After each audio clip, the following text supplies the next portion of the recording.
Push that rock with Simpson math. Talking about tangent lines and the remarkable rule.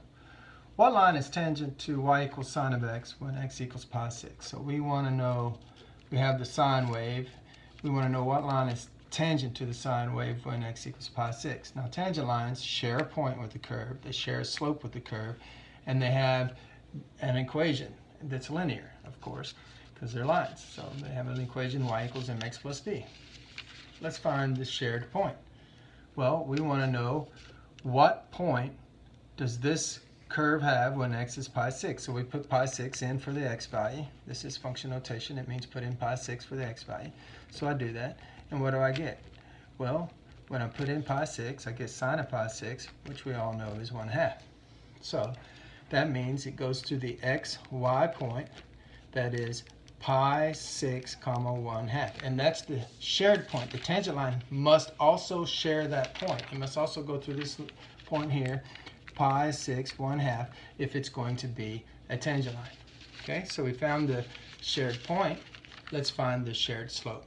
Okay, so the curve is sine of x. And how do you get the derivative of sine x? Well, it's the remarkable rule. Remarkably, the derivative of sine is simply cos. So cos x is the derivative of sine. And now to compute the slope of sine when x is pi 6, I will evaluate the derivative at pi 6, and I will get root 3 over 2. And so the slope of the tangent line must have the same slope as the curve at a given x value. So the slope must be, in this particular example, in this particular case, root 3 over 2. So now we're ready to get the equation of the line. So to get the equation of the line, it's y equals mx plus b. We know of y value. The y value was 1/2 when the x value was pi 6, and the slope was root 3 over 2. So I just put in my slope for m, my x value, my given x value is given all along, the y value I got with that given x value, and now I just solve for b. So I have 1/2 minus root 3 times pi all over 12, I guess. That's equal to my b.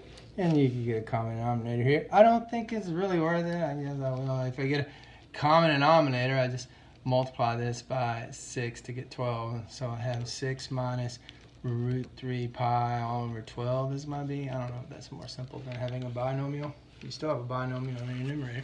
But that's, with this b and our slope, we can write the equation of the line. The equation was the slope, y equals the slope, which is root 3 over 2, times the x plus the b, which was the 1/2 minus the root 3 times, there was root 3 times pi over 12, because it was 2 times 6, yeah, that's right. So there is the equation of the line that shares this point with the curve and this slope with the curve, so therefore it is tangent to the curve at x equals pi over 6. Math made simple. It's Simpson Math.